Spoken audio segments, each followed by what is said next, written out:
Okay, so as I'm sure you're all aware of recent events in Epping at the Bell Hotel, this is yesterday's press conference by Ben Julian Harrington, the Chief Constable, I believe, of Essex Police.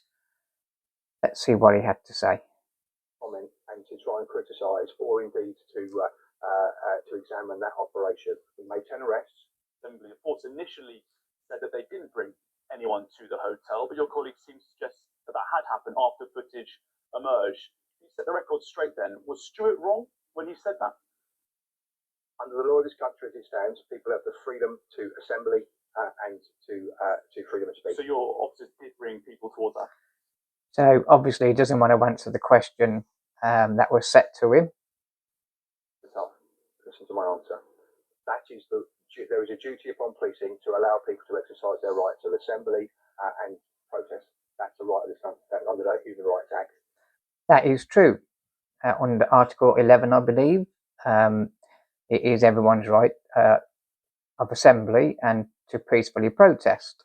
But that doesn't mean that you're supposed to police them in a way, that could end with them clashing with opposition protesters. People came to that of their own volition. They walked up to that protest in order to ensure that we understand the threat, manage and deal with the risks and the issues as we... Hang on one second. Let's have a look. So here we are. They didn't just walk up all by themselves, did they? You're escorting them there. You're leading them straight to the protest to confront them.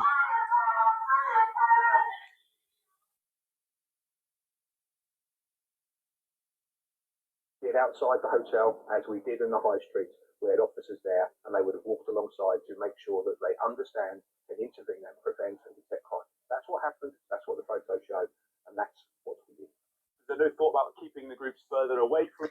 Well, did your officers or anybody in charge there consider that these people here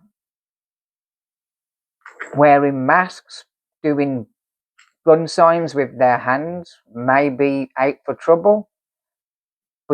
Nobody thought, oh, hang on a minute, maybe we should restrict this protest, keep them apart from the other legitimate protest outside the hotel. It's well known these groups will confront each other and generate that hostility. Absolutely. Which then leads to sparks of violence that has played out.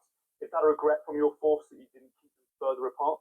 It's not for me to comment and to try and criticise or indeed to examine that operation. We made 10 arrests. It's not for him to comment.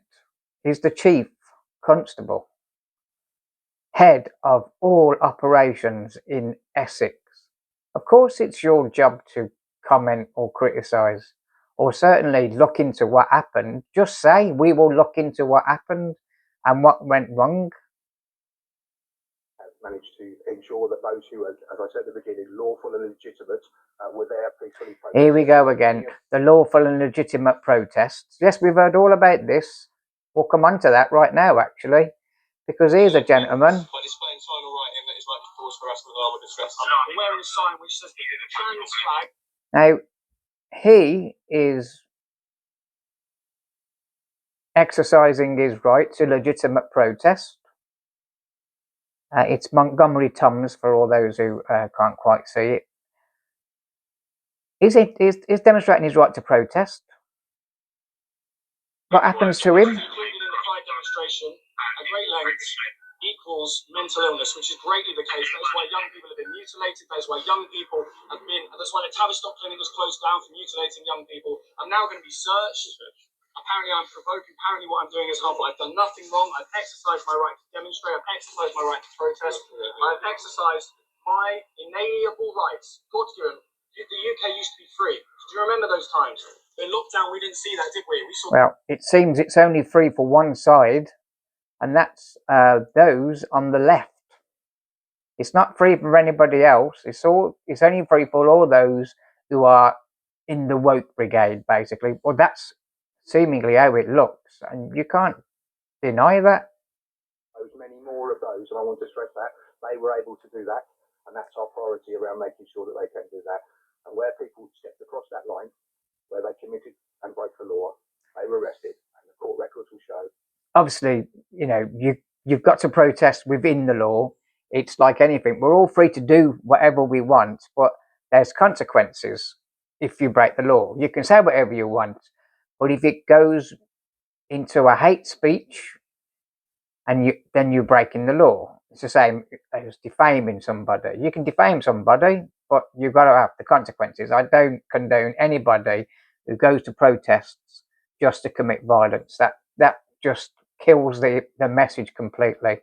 And I do feel sorry for a lot of the police officers there. Let's be honest, they're all being led by donkeys, or so it seems. Okay, so here's a picture I found. It says, "You took a knee for Black Lives Matter. You wore a rainbow for pride, but you dress for war.